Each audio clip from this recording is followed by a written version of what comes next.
네, 주식 랩소디 오늘도 함께합니다. 자, 뉴욕 증시 신고가 랠리 영역 그리고 비트코인 10만 달러 선 넘어섰습니다.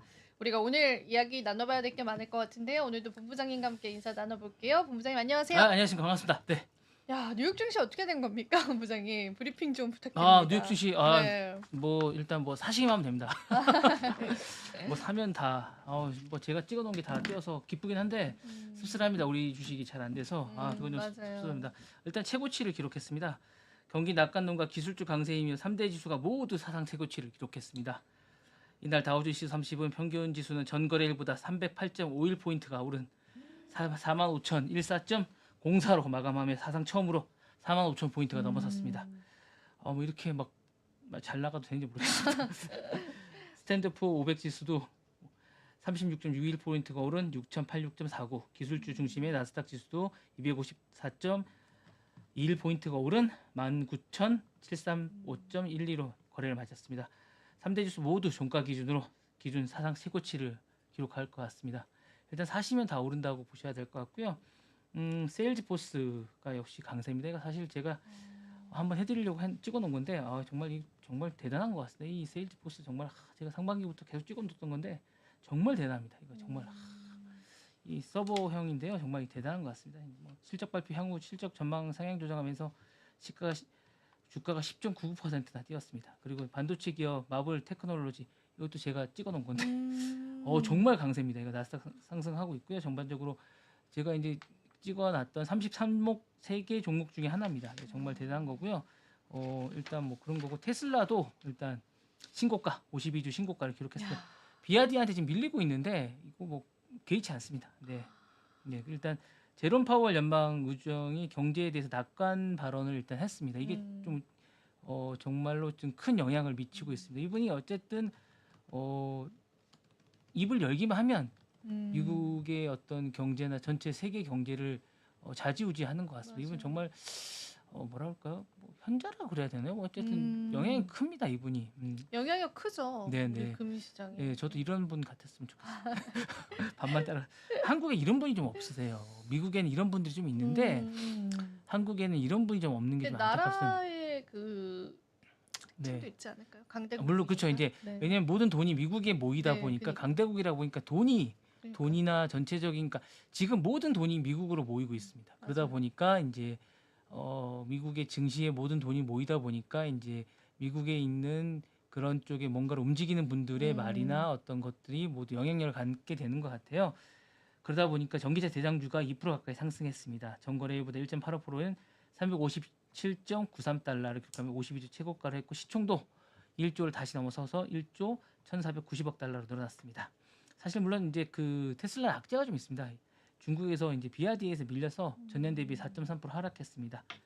그래서 이제 그 골드만삭스가 사실은 이제 요즘에 이제 뭐 투자은행 보고서 잘 맞지 않습니다. 음. 4분기 성장세가 둔화될 거. 그렇네요. 지난번에도 네, 그죠? 우리나라에 대해서도 뭐 전망치 내놓는 거 잘 안 맞아요. 맞습니다. 안 예, 맞고. 예, 믿지 마십시오. 네. 근데 이제 그 제롬 파월이 이제 뉴욕 타임스 딜북 정상 회의에서 미국 경제가 놀라울 정도로 양호한 상태. 제가 보기에도 뭐 이분이 아니어도 저 같은 이 평범한 사람이 보기에도 미국 경제는 좋은 것 같습니다. 네, 신중해질 필요가 있고 금리 인하에 대해서 신중해질 필요가 있을 것 같습니다. 이렇게 지금 호황인데 금리 인하에 대해서 할 필요 없을 것 같습니다. 그래서 주가랑 요인이 작용할 수 있겠지만 저도 제가 봐도 긍정적인 것 같습니다. 그래서 그런 것 같고요. 나머지 것들도 이제 전반적으로 이제 그 빅테크들은 다 매그니피션트뿐만 아니라 빅테크들 전반적으로 상승합니다. 다만 이제 제가 볼 때는 이제 지금 자본난을 겪고 있는 전기차 종목들은 다 상승했지만 니콜라 루시드가 좀 하락했습니다. 0.94% 하락해서 2.10으로 장을 마감했습니다. 대장주 엔비디아도 3% 넘게 상승했습니다. 전 거래일보다 3.48% 오른 145점, 140달러 넘었습니다. 145.14달러 기록했고요. 이제 사상 최고치인 150달러 넘을 것 같습니다. 148점에 가깝게 근접했고 시가총액도 3조 5,540억 달러로 불어났습니다. 이거 역시 제롬 파월의 힘이 큽니다. 우리 파월 힘이 셉니다. 파월 형님. 네, 네. 네, 빅 파월입니다. 빅 파월. 네, 빅 파월. 네. 그래서 이제 엔비디아가 하면 또 누가 생각납니까? AMD도 생각나지 않습니까? 네. AMD도 1.42%, 마이크론 같이 어. 3.37%, 그다음 브로드컴도 생각나지 않습니까? 브로드컴. 생각납니다. 그럼 또 누가 생각납니까? TSMC 네, TSMC 생각나고 0.91. 예, 일단 뭐 한국 기업들은 일단 뭐 별로 안 상승. 우리 대통령께서 한마디 하셔가지고 아직도 허덕이고 있습니다. 근데 이제 그 얼마 전에 그 누구죠? 그분이 사퇴하셨던 분, 겔싱어. 이것 때문에 또 엔텔은 또 급락했습니다. 2.27% 급락해서 이제 이분은 잘 안 됐고요. 그래도 이제 전반적으로 이제 그 반도체 지수는 상승했어요. 펠라티 반도체 지수 1.71% 상승해서 5,221.78포인트로 장을 마쳤습니다. 네. 그렇게 됐습니다. 그런데 이제 이렇게 하면 애플은 어떻게 될까요? 애플은 네. 또 상승했습니다. 애플도 상승했습니까? 애플도 상승했고요. 대단하다. 그리고 아마존도 진짜. 상승했습니다. 야, 아마존은 뭐 그죠? 대단하다 진짜. 네, 아마존도 218.04달러로 부럽습니다. 종전 최고가를 다시 경신했습니다. 부럽습니다. 일단 뭐 다 상승했습니다. 예. 그리고 장중한 때는 219.99달러로 해서 220전을 목표에 두기로 했고요. 시가총액도 2조 2,920억 달러로 확대되면서 이제 구글하고 격차도 많이 벌렸습니다. 네, 그리고 이게 이제 아마존은 이제 자사 얼마 전에 그 개발했거든요. AI 칩 네. 트레니엄 2라고 이제 애플 AI 그 인텔리전스 훈련에 사용된다고 이제 이게 이야기가 나오면서 주가가 많이 상승했습니다. 그래서 요거 관련해서 이제 그 요게 이제 중요한 게 뭐냐면 지난달에 180달러 초반대에 왔다 갔다 했어요. 20% 가까이 상승했거든요. 그래서 주가 많이 뛰었어요. 그리고 AWS 3분기 성장률이 이제 많이 올라가면서 아마존 지난달에 사셨던 분들은 돈 많이 벌었겠어요.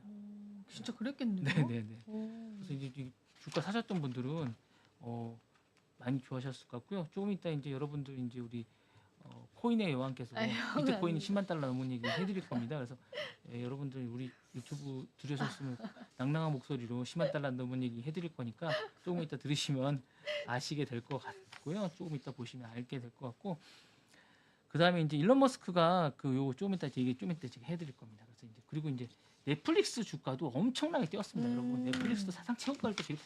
제가 요즘 얘기하시잖아요. 그러니까 이제 제가 이제 도떼기 시장 같이 말씀드리지만 사면 다 뜁니다. 저 넷플릭스 주가 잠깐 제가 봐드릴게요. 네. 넷플릭스 주가가 이게 장외 시간에 완전 이게 지금 난리 났습니다. 이게 장에도 이제 뛰고요. 그 장이 끝난 다음에도 뛰었습니다. 그래서 이거 보시면 네 원래 이제 사상 최고치의 폐장 후에 잠깐 떨어지긴 했는데 911.06달러로 이제 사상 최고치입니다. 보시면 이게 보시면 이제 제가 이제 잠깐 보여드리겠습니다. 보시면 이게 엄청납니다. 이렇게 이렇게 뛰었습니다. 보시면 이게 잠깐 죄송합니다. 이렇게 뛰었고요. 일주일 단위로 보시면 이렇게 뛰었습니다. 자꾸 이상하게 하네요. 예, 이렇게 뛰고 있습니다. 이렇게 뛰었습니다. 이게 911달러까지 갔다가 이제 끝나고 나서 이제 장이 끝나고 나서 살짝 좀 팔려서 이제 잠깐 떨어졌는데요. 이제 떨어지고 나서 909달러 정도로 끝났습니다. 그래서 908.32달러까지 떨어졌다고 하는데요. 엄청난 겁니다. 그래서 이제 뭐 이 넷플릭스도 지금 뭐 엄청나게 떨어지고 있고요. 수익률 연초 대비해서 85% 정도 상승하고 있고 수익률이 지금 뭐 오징어 게임이 이제 이달 말에 나오잖아요. 2가 나옵니다. 그래서. 이렇게 되면 이제 제가 볼 때 1,000달러 뚫을 것 같습니다. 넷플릭스도 대단하다. 예, 넷플릭스도 대단하게 될 것 같고요.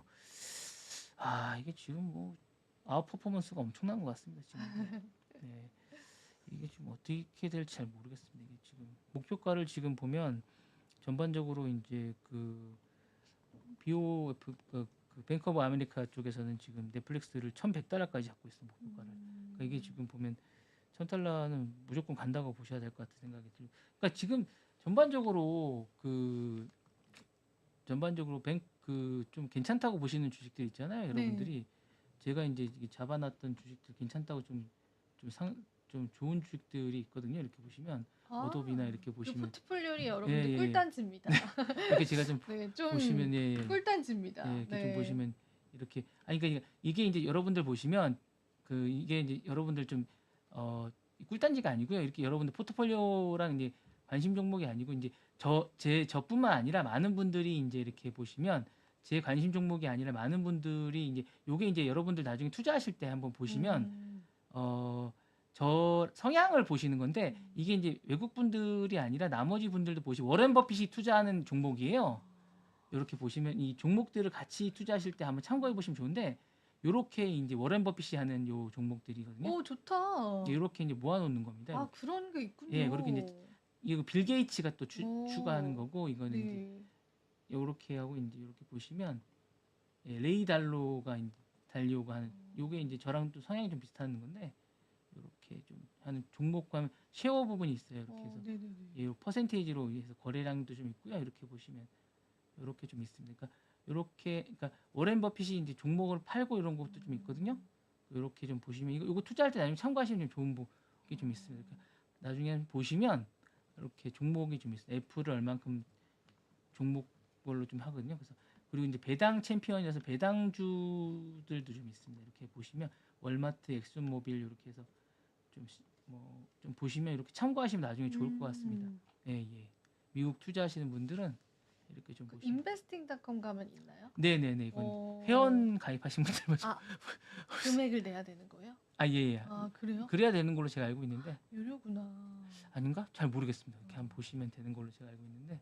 구독 경제 하시니까 네네네. 웬만한 건 다. 예, 이렇게 보시면 아닐 수도 있는데 모르겠습니다. 이렇게 해서 이런 거 참고해 보시면 좋을 것 같습니다. 나중에 이제 워렌 버핏은 어떻게 투자하는지 한번 참고해 보시고 그다음에 창업자 주도로 해서 이제 창업하시는 분들은 이제 어떻게 돼 있는지 한번 보시고 포트폴리오를 구성해 보시면 저도 이제 미국 투자하시는 분들은 한번 참고해 보시면 꿀단지가 아니라 저도 이렇게 해서 이제 투자를 한번 짜보고 저도 나름 이제 투자는 안 하지만 제 나름의 이제 한번 포트폴리오를 짜보거든요. 그래서 그러면 이제 저는 어떻게 투자가 되는지 해서 해보면 나름 뭐 쭉 보거든요. 변동률이나 투자 쭉 해서 어떤지 보고 있습니다. 그래서 쭉 보면 이제 한 달치 뭐 일주일치 쭉 봅니다. 그래서 그래 보면 어떤지를 볼 수 있거든요. 보시면 좋을 것 같습니다. 네. 참고해 보시면 좋을 것 같고요. 네. 좋습니다. 네. 그리고 또 우리 기업 하나씩 네, 오늘 본부장님, 그 기업을 좀 해보려고 말씀- 하는데 오늘은 코파치라는 기업을 좀 보려고. 저는 되게 생소하네요. 예, 이게 괜찮은 코파치라는 기업인데요. 코파치라고 보통 합니다. 이 기업을 한 소개를 해드릴까 합니다. 좋아요. 예, 이 기업을 좀 해드릴까 합니다. 잠깐 볼게요. 기술적 차트를 좀 보시는 게 좋습니다. 이게 차트를 보실 때 이 차트는 기술적 차트를 좀 보겠습니다. 스트리밍 차트 이게 좀 편하거든요. 밑에 차트를 보실 때 편해서 이걸 좀 보겠습니다. 네, 한 달 단위로 보겠습니다.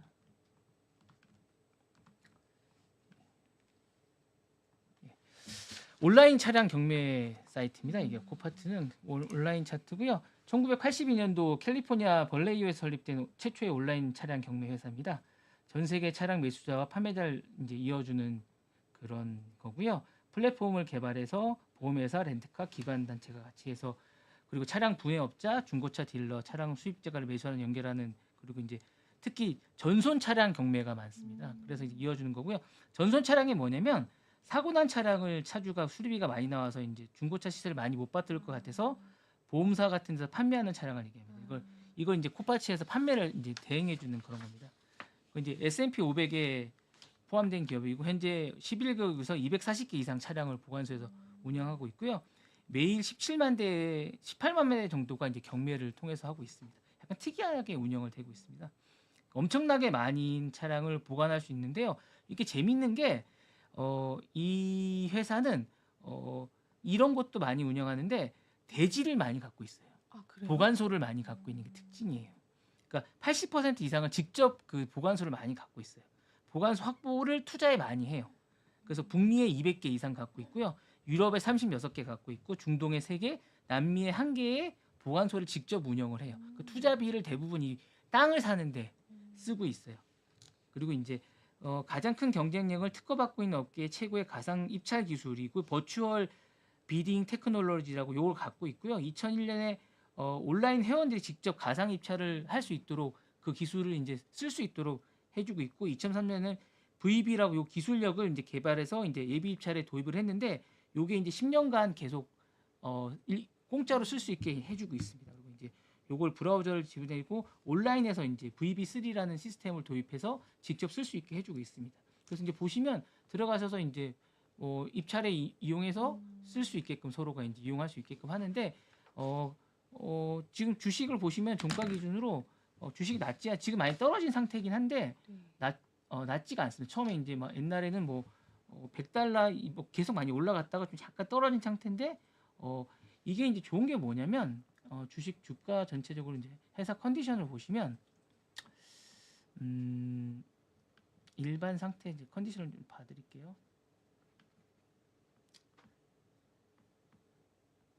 재정 상태를 한번 봐드리겠습니다. 여기 보시면 매출 대비 총 이익이 45.6%로 나쁘지가 않아요. 그리고 주가 순이익도 45.3이고요. 자산 순이익도 17.2%로 나쁘지가 않습니다. 그리고 무엇보다 보시면 작년 대비 매출 성장률도 20%씩 성장하고 있고요. 그다음에 자기 자본율도 보시면 나쁘지가 않습니다. 그리고 부채 비율도 나쁘지가 않아요. 예. 물론 이제 조금씩 떨어지고 있어요. 전반적으로 이제 예전 대비해서 근데 전체적으로 컨디션이 나쁘지가 않습니다. 예. 그리고 일단 계속 성장할 가능성을 높게 갖고 있습니다. 그리고 이제 시가총액도 지금 상당히 높은 편입니다. 네. 그럼 좀 안전하겠네요. 네. 그리고 시가총액도 높으니까, 이제 그죠? 621억 달러 정도 되고 있습니다. 계속 높여가고 있습니다. 그러니까 이게 안전한 상황입니다. 그러니까 이게 계속 성장하고 있는 기업이라고 보시면 되고 우리나라에서는 지금 그리고 이제 이게 지금 보면 3분기는 좀 떨어졌는데요. 평가가 보시면 또 2025년도 회계년도 1분기 성장에 대해서 보면 견고한 회복력을 보이고 있다고 하고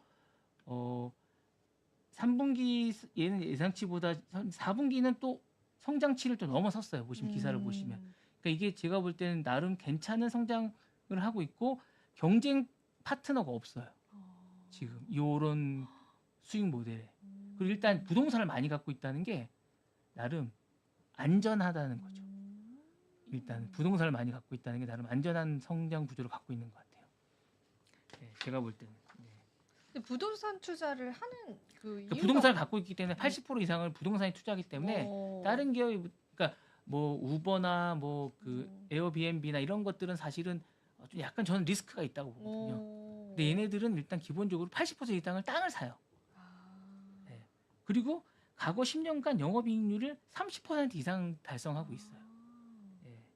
제가 볼 때는 일단 리스크를 많이 그런 땅에다 투자하면서 리스크를 많이 줄이면서 그러니까 이게 기본적으로 이제 빅테크 기업들이 상당수의 스타트업들이 기본적으로 그냥 신기술만 하고 약간 이런 것들을 하면서 제가 볼 때 이제 좀 그런데 투자한데 반면에 이 기업 코바츠는 기본적으로 땅을 많이 사는 거 저는 좀 약간 마음에 들었어요. 아, 그게 마음에 드셨어요? 예, 저는 이제 그런 음. 걸 리스크 해치를 좀 한다는 느낌을 좀 받았거든요. 그리고 그런 걸 하면서 이 신기술을 영업하는 부분이 배당 성향은 없어요? 배당은 그렇게 높지는 아, 않습니다. 높진 예, 않아요? 높지는 않은데 기본적으로 배당을 하긴 합니다. 보통 이제 이런 아. 기업들은 1% 미만이긴 합니다. 근데 그렇게 높지는 않은데 기본적으로 이제 주가 방어를 잘하고 있다는 점이 좀 마음에 듭니다. 그러니까 기술적 분석에서는 적극 매수를 지금 오른쪽에 보시면 하고 있거든요. 예, 그래서 상당히 이제 회사 상태는 우수하고 적정 가치도 공정합니다. 그러니까 주가 상승 여력은 충분히 있다고 저는 보고 있습니다. 네, 그리고 이걸 기본적으로 버릴 게 없다는 거예요. 이 낙찰받은 이 부품도 다시 팔고 경매에 올려서 또 팔고 있는 약간 이런 시스템을 하고 있거든요. 네, 그리고 그 장소에 구애받지 않으면서 다시 경매를 할 수 있고 약간 이런 방식으로 입찰을 그러니까 이제 이걸 올려서 살 사람들을 또 경매하는 약간 이런 방식으로 하거든요. 그러니까 들어가서 직접 사용해 보셔야 이걸 어떻게 쓰는지 아는데 설명드리기 약간 애매한데 이거 시스템이 이제 당근 같은 약간 이런 거예요. 서로 아. 예, 약간 이런 식으로 하는 거거든요. 그래서 이걸 써보셔야지 얘가 좀 알 수 있게끔 하는데 약간 시스템이 약간 그런 시스템이라 약간 하나하나 뜯어가지고 약간 자기가 판매할 수 있는 것들을 팔아서 서로 쓸 수 있게끔 할 수 있는 그런 시스템이거든요. 그러니까 그 보통 이제 뭐 침수 차량이면 침수 차량을 못 팔잖아요. 네. 그 부품을 자기가 뜯어가지고 팔 수 있게끔 약간 이런 시스템을 할 수 있는 그런 겁니다. 그래서 그런 부분들을 팔 수 있게끔 하는 그래서 투자도 많이 받고 시스템을 잘 만들었다고 하고 있고 그 다음에 이걸 다 보관할 수 있는 공간을 잘 마련했다는 것들이 좀 있는 거라고 볼 수 있습니다. 네. 제가 볼 때는 코파츠는 성장 가능성이 좀 높지 않나라는 생각이 좀 들고요. 네. 기본적으로 미국 내에서도 평가가 아주 좋은 기업입니다. 네. 아, 미국 내 쪽에서도요? 네네. 저도 한번 메모를 해봐야겠어요. 네. 코파츠. 네. 근데 한국에서 엄청 유명한 기업은 네 아직 아닙니다. 아닌 것 같아요. 왜냐면 한국에선 낯섭니다. 이게 약간 아, 경매라는 자체가 이제 한국은 이제 직접 뭐 팔고 온라인에서 뭐 하는 게 좀 드물고 네. 기본적으로 이렇게 이제 뭐 그러니까 한국은 사람이 일일이 다 하는 경매가 익숙하고 막 기술이 들어가고 사회자도 있고. 네네네 그런 게 아직까지는 하는데 미국은 온라인에서 버추얼로 하는 약간 이런 것들이 들어가 있는 것들이 아직 한국에는 익숙하지가 않은 것 같고 이건 다 버추얼로 들어가고 시스템이 그러니까 저도 이제 그 예전에 한국에서 이제 이 버추얼로 하는 것들을 많이 하려고 노력은 해요. 근데 이제 한국은 이게 모든 게 다 할 수가 없더라고요. 3D로 하고 이런 것들이 기본적으로 다 되지가 않는 시스템이에요. 그러니까 한국에서 하려고 하는 시도들이 많이 있었어요. 근데 이게 되지가 않아요. 비용이 너무 많이 들고 기술력이 안 돼요. 아직까지. 제가 해보니까. 예, 너무 많이 들어가고 비용이 너무 많이 드는 방식인데 이거를 뭐 이제 미국에서는 최초로 했다는 것 자체가 의의가 있는 것 같습니다. 네. 한국에서도 이런 걸 해보려는 데가 되게 많아요. 근데 할 수가 없더라고요. 되게 많은 기업들이 그동안 이런 3D로 뭐 박물관을 만들어 본다거나 뭔가를 해보려고 너무 VR을 해보려는 기업들이 상당히 많았거든요. 사실 이제 제가 볼 때 VR이라는 코파츠는 제가 볼 때 VR로 이 경매 시스템을 도입했다는 게 되게 의미가 있어요. 근데 한국에서도 VR로 뭔가를 해보려는 기업들이 너무 많이 있어요. 맞아요. 그리고 한때 붐이었어요. 붐이었어요. 네. 근데 사실은 다 못 이게 살아남았죠. 한국의 문제는 뭐냐면 코리아의 문제는 뭐냐면 AI하고 마찬가지 VR도 그걸 뛰어넘지 못해요. 기술력을요? 네. 아니 이걸 그러니까 뭐냐면 저는 그것도 인문학적이라고 보는데 교육의 문제예요. 이거를 왜요? 이게 어느 단계를 이 사고가 어느 단계를 뛰어넘어요. 그러니까 AI도 마찬가지인데 어느 단계를 뛰어넘어야 돼요. 이걸 사고를 완전히 전환을 시켜야 돼요. 전환을 시켜서 이거를 완전 획기적으로 뒤집어야지 공간의 개념을 뒤집어야 돼요. 공간의 개념을 뒤집어서 다르게 생각해서 이거를 접근해서 그래야 돼요. 왜냐하면 우리가 스마트폰이나 윈도우 같이 그렇게 완전히 뒤집어서 접근을 해서 사고 자체를 뒤집어서 접근을 해서 그래야지 비용도 줄어들고 체제를 바꿔야 돼. 시스템을 바꿔서 접근을 하지 않으면 도저히 구축할 수가 없어요. 네. 지금의 시스템으로는 제가 볼 때 버추얼 시스템을 구축할 수가 없다고 저는 봅니다. 예, 더 힘들고 더 힘들다고 보는 거죠. 네, 아마 누가 만들어서 가지고 와서 체제를 해주면 구축하냐 하지 않으면 힘들지 아 않을까라는 생각이 듭니다. 한때 그런 게 되게 또 약간 유행이었는데. 유행이었는데 그거는 제가 네. 볼 때 흉내내기. 흉내내기. 예, 그냥 어디 가서 이렇게 비추면 이렇게 대충 보여주고 이런 정도. 이건 버추얼 리얼리티가 아니라 그냥 그냥 옛날에 보면 저희가 이렇게 영상 그 활동 사진 같은 거 약간 이런 이런 느낌의 그런 게 아닌가. 저희가 옛날에 보면 이렇게 아버님 뭐 사오시면 활동 사진 아저씨들이 영상이 활동 사진 약간 그런 거에 약간 아 그렇구나. 예, 약간 이런 버전의 느낌이라는 생각이 드는 거죠. 약간 네. 확장판? 예, 네. 저는 그런 생각이 좀 들거든요. 이게 완전히 생각을 바꾸고 확장을 하는 천재가 나타나서 그걸 바꿔주지 않는 이상 저는 불가능하다고 봅니다. 그러니까 코파치도 저는 보면 버추얼 리얼리티를 간편하게 이 어떤 경매를 버추얼 리얼리티를 웹상에서 누군가가 만들어 놓는 걸로 보시면 됩니다. 그러니까 저희가 지금 하는 손으로 막 하는 이런 거 있잖아요. 이런 거를 경매 사이트를 자동차 경매 사이트를 누군가가 바꿔 놓은 겁니다. 그러니까 우리 상상하기 힘들죠. 네. 그러니까 그걸 바꿔 놓은 걸 보시면 돼요. 아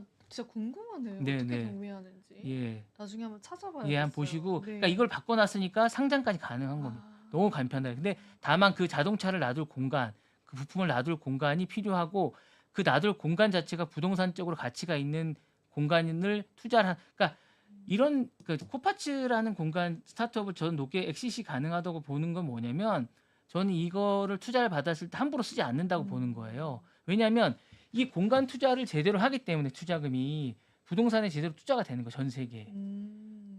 예. 그러니까 이 아이러니를 한 거예요. 이 부동산 이게 가치가 있는 거예요. 제가 아이러니하다고 얘기하는 건 부동산 투자는 정말 대단한 거예요. 제가 이게 뭐 이런 얘기 여담이긴 한데 부동산이 정말 대단하다고 생각하는 게 뭐냐면 예전에 이거 뭐 새끼를 새는 걸 수 있는데 예전에 정말 쓸모없을 수 있는 땅들이 있어요. 그러니까 네. 뭐냐면 지금 성당들이 있는 자리가 있어요. 성당. 성당이요? 예, 성당이 있는 네. 자리가 있는데 이 성당이 예전에는 지금의 성당이 있는 자리들이 예전에는 크게 좋은 자리들이 아니었어요. 뭐 예전에는 약간 뭐 무덤이 있는 자리거나 막 크게 뭐 이런 자리들이 많이 성당을 많이 지었대요. 제가 카톨릭 예, 신자여서 알아요. 예, 그러니까 네. 그런 자리들을 이제 어. 성당들이 많이 차지하고 있었는데 그러니까 그런 주변 자리들이 많이 있었대요. 이렇게 오르막에 네, 그런 자리가 뭐 그러니까 산 높은 자리가 많이 있잖아요. 근데 그런 자리들이 이제 도심이 쓰고 그러면서 했는데 그런 자리들이 이제 이제 도시가 쓰고 그러다 보니까 이제 목이 좋은 자리가 된 거예요. 그렇죠. 예. 그러니까 그런 것처럼 예. 예, 그렇게 된 거죠. 그러니까 시간이 지나면서 예, 그러니까 세월이 시간이 지나면서 흘러가면서. 성당이 무슨 돈이 있겠어요. 그렇잖아요. 예. 네. 근데 지금에 와서 이제 성당이 자리를 잡으면서 그렇게 된 거잖아요. 그런 것처럼 네. 예, 그런 거 마찬가지. 네. 그러니까 코파치도 그렇게 부동산에 지금 상당 80% 이상 무조건 코파치의 원칙은 투자금의 80% 이상을 부동산에 투자한다. 그러니까 왜냐하면 그 자동차 공간 이런 거 마련할 공간을 마련하는 거죠. 아 그렇네요. 공간 마련 겸. 근데 그걸 네. 단순히 뭐 팩토리의 개념으로 이제 네네. 하는 게 아니라 네. 가치가 있는 네네네. 땅에다가 이왕이면은 그렇게 하는 네, 거죠. 해놓으면 되는 거죠. 네. 좋다. 괜찮네요. 한번 코파츠. 네. 아니 이거 약간 뚜렷한 얘기긴 한데 네. 그 택시 회사가 있습니다. 네. 택시 회사들이 이제 적자긴 한데 네. 그 택시 회사들이 나름 적자를 면하는 것 중에 하나가 차고지가 있어요. 차고지가 있는데 차고지가 있는 그 차고지가 자꾸 이동을 하는데 차고지가 있다가 나중에 다른 땅을 불화를 받는데 차고지가 이제 좋은 땅에 있다가 그 차고지가 또 다른 땅으로 이동을 하고 좀 다른 땅을 줘요. 네. 근데 이제 이게 나중에 되면 좋은 땅이 되는 거예요. 예, 다른 땅으로 가게 되면 원래 차고지가 있어야 되거든요. 예, 그래서 이제 그나마 적자를 면하게 되는 경우가 많이 있더라고요. 예. 그 땅을 사놓는 거죠? 택시 사놓는 게 회사들이? 아니고 이제 네. 좋은 땅으로 이제 이 땅에서 다른 땅으로 이동하면 좀 이제 시나 이런 데서 땅을 좀 불화를 받게 돼요. 저렴하게 불화를 받거나 이렇게 되는 거예요. 그러니까 만약에 잠실에 있거나 잠실에 있어요. 그러면 이제 약간 잠실에서 이제 성남 쪽으로 이동하게 되는데 약간 넓은 땅으로 좀 불화를 받는 거죠. 이렇게 좀 되는 경우가 좀 오, 그런 있더라고요. 게 넓은 있구나. 땅으로. 근데 몰랐어요. 시간이 전혀. 좀 지나면 성남이 또 땅값이 뛰는 거예요. 그쵸. 상가 네네네네. 뛰죠. 전혀 몰랐어요. 예, 이렇게 되는 경우가 좀 있더라고요. 그러니까 오. 그렇게 해서 약간 적자를 모면하고 이렇게 되는 경우가 좀 있더라고요. 예, 그렇습니다. 네, 좋습니다. 자, 그리고 또 무슨 얘기 나눠볼까요, 본부장님? 네, 아 그리고 이제 그 뭐지 오늘 비트코인 얘기하기 전에 스타벅스가 요게 좀 있습니다. 여러분들 이제 그 요즘에 좀 조심하셔야 될 게 그 랜섬 공격이 많아요. 고객 정보를 다루는 소프트웨어 업체가 랜섬웨어 공격을 많이 받는데 이게 이제 돈을 요구합니다. 당연하죠. 그러니까 이게 그들의 목적이. 그 여러분 고객 정보를 이제 많이 하는데 특히 이제 스타벅스 이런 게 있지 않습니까? 뭐 우리가 이제 고객 정보를 이제 우리가 막 내잖아요. 어디 뭐 회원 가입하고 뭐 세계적인 온라인 네. 이게 이제 랜섬웨어 공격을 많이 받는데 스타벅스가 얼마 전에 랜섬웨어 공격을 받았습니다. 그 기업을 공격하는군요. 네네네. 그래서 이제 사이버 공격을 이제 많이 합니다. 그러면 우리의 정보를 다 가져가. 그렇죠, 그렇죠. 고객 정보를 건데? 빼가려고 많이 합니다. 근데 이게 실제로 일어났습니다. 와. 네, 그래서 그럼 이번 어떡해요? 제 정보도 다 그러니까 갈 수 있는 거죠. 갔네요. 네, 지금 가게 됐습니다. 없네요. 제 정보는 뭐. 글로벌 체인 업체들을 네. 많이 하게 된다고 합니다. 그래서 실제로 사건이 일어나서 월스트리트 저널이 최근에 이제 그 아. 공격을 받았던 얘기를 했습니다. 그래서 했고 그 얘기를 이제 실질적으로 하게 됐고 그래서 이제 사이버 보안의 중요성이 이제 하게 됐다고 얘기를 합니다. 그래서 이거를 이제 너무 취약하고 이런 거에 대해서 이제 뭐 많이 인식을 안 하는 거죠. 그 정보를 해서 마케팅을 한 자료로 하는데 이런 거에 취약할 수밖에 없죠. 이런 거에 대해서 이제 기본적으로 그런 쪽들은 보안에 대해서 신경을 많이 안 쓰거든요. 본인들은. 그렇죠. 예, 마케팅 자료로만 갖고 있고 뭐 이러다 보니까 기본적으로 그분들은 뭐 커피 쪽에 신경을 쓰지 이런 쪽에 신경을 많이 안 써요. 원두 네. 원두 가격 마케팅 뭐 뭐 이런 좋은 거에 원두. 신경을 많이 쓰다 네. 보니까 기본적으로 많이 안 쓰시더라고요. 그러니까 이렇게 되는 경우가 많이 있다 보니까 아무래도 많이 안 쓰시게 되는 거다 보니까 그렇게 되는 경우가 많이 있는 것 같고 그리고 이제 그 최근에 이제 오늘 10만 달러 넘었는데 오늘 SEC 그 발표하셨죠? 네네네. 네, 그것도 잠깐 얘기해 진명? 네, 폴 애킨스 발표했으니까 말씀해 주세요. 네. 네, 얘기해 주시면 될 것 같아요. 제가요? 시간이 얼마 안 남은 거 네. 아닙니까? 그렇긴 네. 한데 10만 달러 얘기하시면서 네, 하시면 저희가 그 외신 그 뉴스 많이 보시잖아요, 본부장님은. 어느 사이트가 제일 좋아요? 다 여러 가지 중에. 뭐 로이터 그런 거 안 보시나? 로이터가 제일 나은 것 같아요. 로이터가 제일 네. 나아요. 블룸버그, 로이터. 뭐. 저는 로이터를 봅니다. 로이터를 네. 봐요. 유료를 보시죠. 그것도. 네네네네. 그래서 하나 구독하려고 물어보려고. 예, 로이터 보시면 로이터가 제일 나아요. 경제도 많이 나오나요? 경제는 많이 안 나옵니다. 그래요?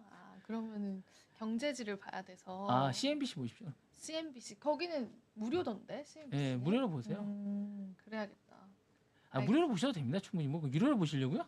네, 유료로. 그럼 나중에 따로 말씀드리겠습니다. 네. 유료로 보시려고? 유료로 한번 보고 싶어서 알겠습니다. 네, 유료로 한번 말씀드리겠습니다. 궁금해가지고 네네네. 한번 해봤습니다. 네. 자, 그럼 저희 암호화폐 이야기, 네네네. 10만 달러 이야기. 근데 이제 많이들 이제는 접하셨을 내용이긴 한데요. 그 이후에 뭐 후속 기사들 몇 가지 좀 가지고 왔고, 일단은 지금 그 글로벌 시가총액에서 구글 바로 밑까지 와, 올라왔어요. 지금. 넘기겠는데요? 알파벳? 많이 차이는 안 나요. 물론 이제 금액이 많다면 많은 부분인데 사우디아람코랑 실버는 지금 가뿐히 넘어섰고 이제 남은 거는 이제 이 빅테크 기업들이 있습니다. 그래서 이 빅테크 기업을 따라잡으러 갈 것이냐 이런 것들 또 우리 시장의 관전 포인트가 근데 되고 요즘 시장이 있습니다. 좋아서 쉽지 않을 것 같습니다. 네, 그런데 이제 이쪽도 좋은 거예요. 근데 네. 공교롭게 또 이제 본부장님은 뉴욕 그 담당이시고 제가 네. 이제 암호화폐 담당이니까 서로 이제 경주를 지금 네. 하고 있는 거죠. 네네. 뉴욕 시장을 이겨줄 것이냐 그런 부분들 살펴보면 좋을 것 같고 지금 이게 비트코인의 시총이 한국 증시 총합보다 크다고 합니다. 그래서 제가 이게 약세장 때 저 혼자 그냥 통계 내봤을 때는 그러니까 국내 시장보다는 좀 작았거든요. 근데 이제는 너무 커져버린 시장이 돼버려서 커뮤니티에서는 이게 우스갯소리긴 한데요. 되게 여담인데요.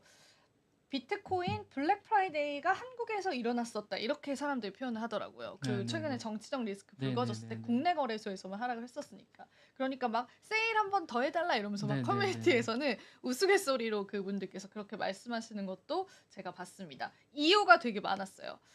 오늘의 주제는 왜 10만 달러에 갔느냐. 일단 제롬 파월 연준 의장이 비트코인은 디지털 골드와 같다라고 발언을 해줬습니다. 간밤에.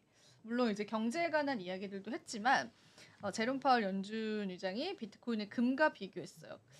비트코인에 관한 질문이 있었다라고 해요. 그래서 제롬 파월이 사람들은 비트코인을 투기 자산으로 사용합니다. 그것은 금과 같습니다라고 서밋에서 이렇게 이야기했고 마치 금과 마찬가지인 가상이고 디지털입니다. 그리고 결제 수단으로 사용되진 않고 변동성은 크다라고 언급을 하면서 달러와는 비교할 수 없다. 질문이 아마 그런 거였을 거예요. 달러와의 뭐 비트코인 이런 것들도 질문이 들어왔을 텐데 달러랑은 다르다. 그거를 이제 공표하고 싶었던 것 같아요. 우리 통화와 비트코인은 확실히 이제 다르다라는 걸 말씀하고 싶었던 것 같은데 오히려 비트코인이 금과 같다고 이러면서 이제 시장에서는 조금 환호했던 부분들도 있었습니다.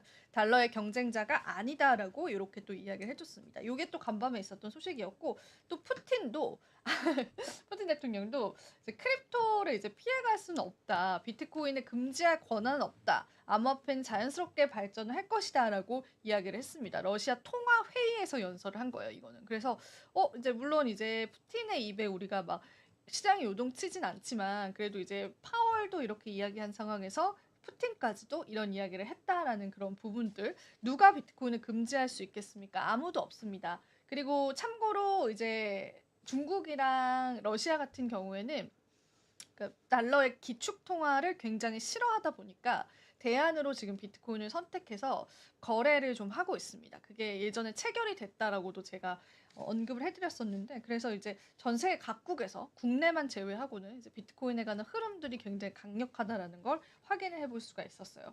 그리고 또 말씀해주셨던 것처럼 폴 애킨스가 이제 트럼프가 다음 차기 SEC 위원장으로 지명을 했습니다. 이분이시더라고요. 되게 젠틀하게 잘생겼네요. 생기셨더라고요. 네, 그래서 이분을 또 이제 지명을 한 상황이기 때문에 시장이 환호를 했고 그럼 폴 애킨슨이 이제 어떤 인물이냐 그런 거 좀 찾아봤더니 블록체인 협회 CEO 같은 경우에는 폴 애킨슨은 디지털 자산 생태계에 대한 깊은 이해를 바탕으로 새로운 관점을 제공할 것이다라고 했습니다.